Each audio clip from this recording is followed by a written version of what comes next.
I could sit here and glorify that movie from now Right. until the end of time, but I probably shouldn't. Yeah, we have other movies to review today, but I think that you're right. I mean, every aspect is amazing. And then if you look at I like the meeting between her and the people who probably weren't even alive when she, that's another thing that's so cool about that time thing, is that here she's, when she has that little, whatever it's called, with those board members or whatever the hell those people are, the company people. Yeah, all And about money, which is so realistic. so real, and this is how Cameron from the very beginning, Yeah. if you look at Aliens to Avatar, was completely, it's ironic because he's like made the two most highest grossing movies ever made and spends the most money making movies, but it's ironic that in a lot of his movies, particularly Aliens, he comments greatly on that problem that exists, which is these corporate monger money mother.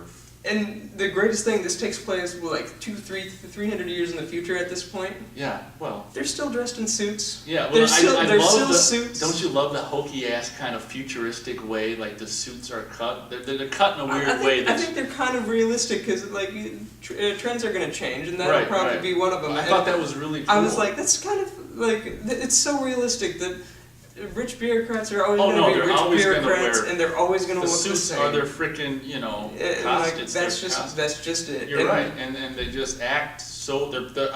That scene, it's nothing to do with the alien or action or anything.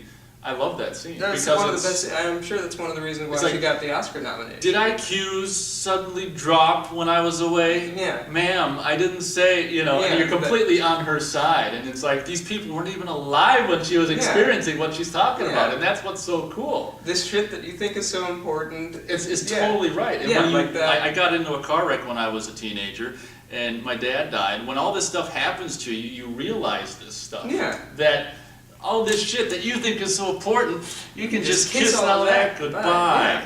And it's like she speaks for so many people. Yeah, And- exactly. And Cameron always has a way of connecting to your emotions in some Yeah, level. right, Unless yeah. unless you're not a Cameron fan and you refuse to acknowledge it or feelings scare you. He does.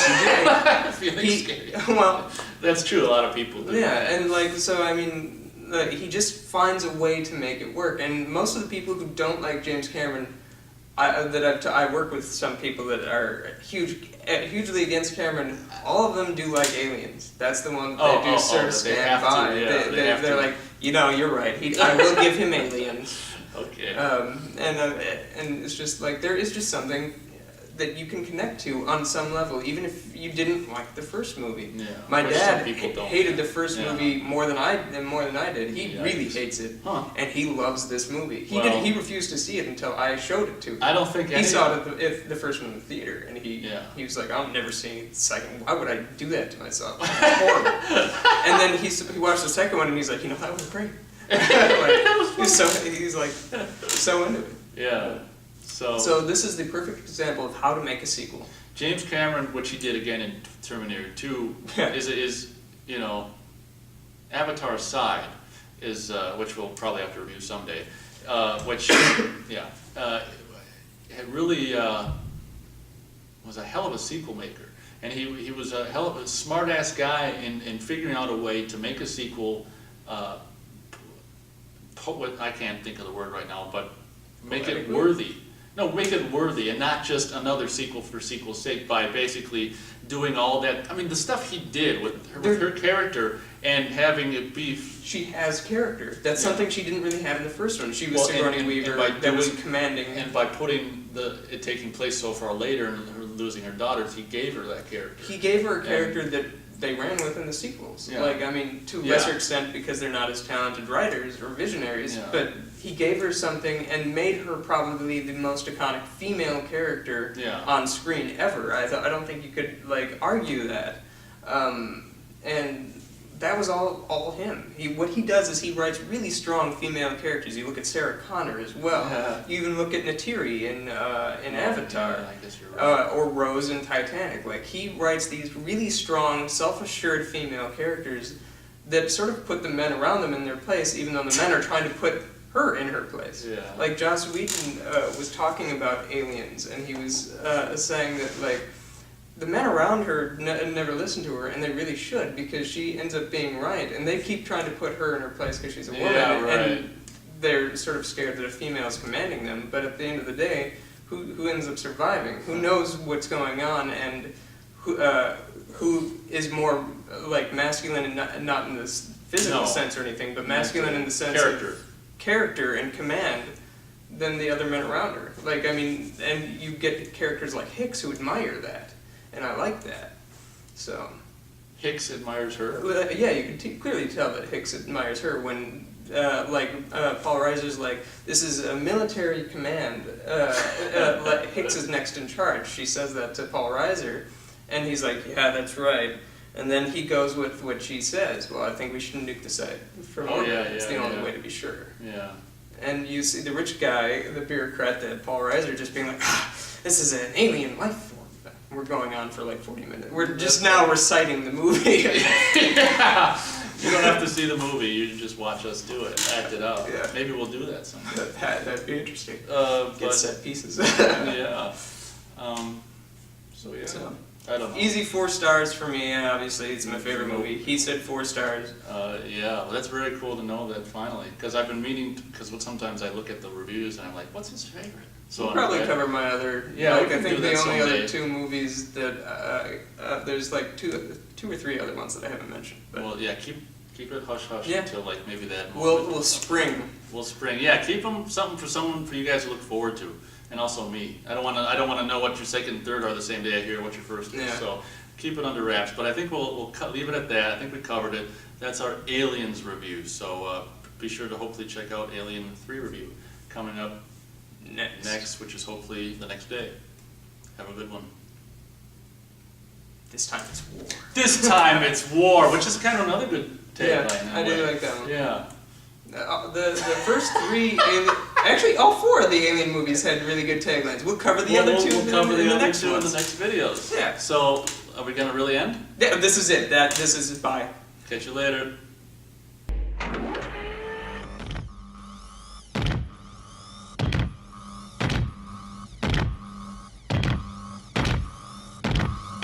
Get away from her, you bitch! You know what's weird? We didn't cover "Get Away From Her, You Bitch," which is the most iconic line in the movie. All right. Well, I didn't turn it off. We have to mention. We have to mention the most iconic line in the movie, which is "Get away from her, you bitch," which they actually screw up in Scream 2. But whatever. And I was gonna comment. This is funny because 2 attempts. This is the third. But we're only 20 minutes, so we're gonna make it under 2 parts. But what do you think about that because I don't know if any of you know, but in the Blu-ray they fixed that little. I don't know how much they fixed. I was actually going to address that. Yeah, let's do that really quick. That was my favorite blooper in a movie. In a movie where Bishop is reaching for Newt at the end of the movie, and he's like torn in half. He reaches back, and you see where the prosthetic comes out, and you see the real body of Lance Henriksen grab her, and then pull her back, and it's the greatest little blooper that I never noticed. I can't believe I watched it for like 25, 30 times before I caught that. Yeah, I saw it. And then I was just like, what? How did I, because I always watched the hand, because that's what you're supposed to do. But see, I was always looking at the effect. How did they do that? And then when I saw that shot, it's like, whoop! Oh, that's how they did it. Yeah, and when I watched it 2 nights ago, because now all I know for is that I was like, do you miss it? Because it should be mentioned if you don't know what we're talking about, on the Blu-ray of Aliens, they went ahead and James Cameron felt like they fixed it. Yeah. They digitally fixed that problem. Yeah. So how do you feel about it? I'm all for when directors fix little mistakes like that, just because they do kind of ruin the effect of the movie and show that it is a movie, and I like to sort of experience something as if it isn't necessarily a movie. But at the same time, that one was such a good one to watch with friends and just be like, did you notice when? And then they'd go back and be like, no way, whoa, how did I miss that? Yeah. Like, it was such a great one, but I have to comment on. I can see being a filmmaker and having a problem like that exist in a movie for over 20 years being a problem, and obviously being able to fix it very easily now, being very tempting.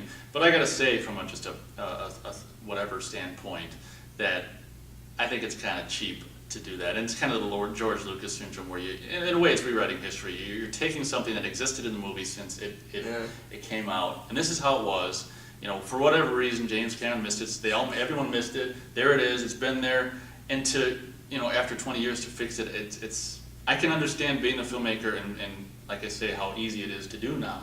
But I can't.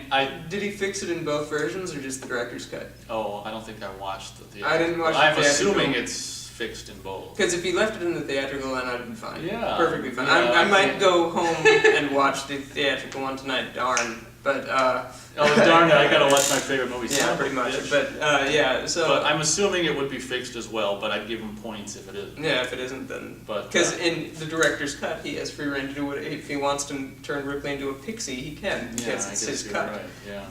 So I did want to comment on that. Yeah, Should we try? This is literally the last time we are going to stop. Okay, so... So we're gonna stop for real. For real. Check out the Alien 3 review.